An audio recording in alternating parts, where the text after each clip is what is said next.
Assalamualaikum warahmatullahi wabarakatuh. Perkenalkan, nama saya Faribaik Ajis dengan NIM 2014-20014. Di sini saya akan menjelaskan mengenai segmentasi pasar dan pendapatan pasar sasaran.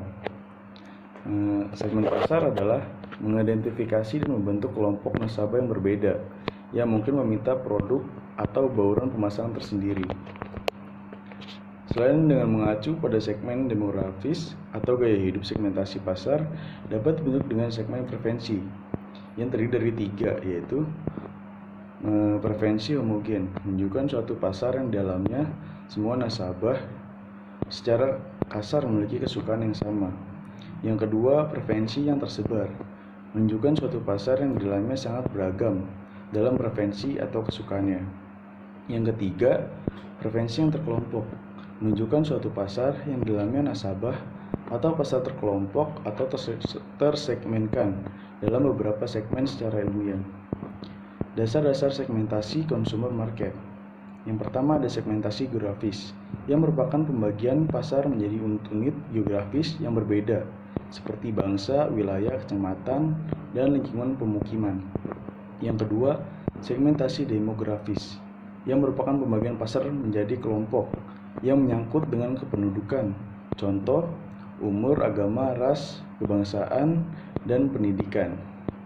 Yang ketiga ada segmentasi psikografis, yang merupakan suatu ilmu yang menggunakan kejiwaan dan kependudukan untuk lebih baik memahami pelanggan, contohnya kelas sosial, gaya hidup, dan kepribadian.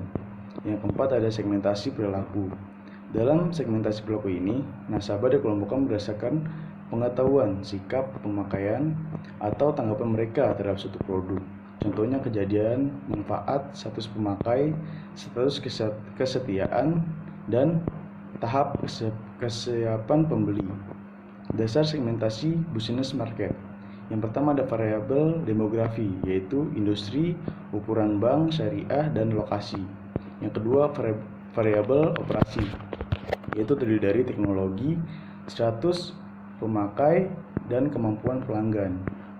Yang ketiga ada variabel pendekatan pembelian, yaitu terdiri dari organisasi pembelian, struktur kekuatan, dan kebijakan pembelian. Yang keempat ada variabel situasi, yaitu ada tingkat kepentingan, penawaran khusus, dan ukuran pesanan. Yang kelima ada variabel karakteristik pribadi, artinya kesamaan nasabah atau penjual. Yang keenam ada variabel perilaku nasabah, yaitu proses keputusan nasabah. Syarat segmentasi yang efektif, yaitu dapat diukur, artinya segmen tersebut dapat diukur secara kuantitatif. Yang kedua, substantiality, artinya segmen tersebut cukup besar dan menguntungkan. Yang ketiga ada kemampuan untuk dijangkau, artinya segmen tersebut dapat dijangkau dan dilayani secara efektif. Yang keempat, kemampuan untuk bertindak, artinya program-program pemasaran yang efektif dapat dirumuskan untuk menarik dan melayani segmen-segmen tersebut. Yang kelima, ada dapat dibedakan, artinya segmen tersebut secara konseptual dapat dipisah-pisahkan dan memberikan tanggapan yang berbeda terhadap program pemasaran yang berbeda.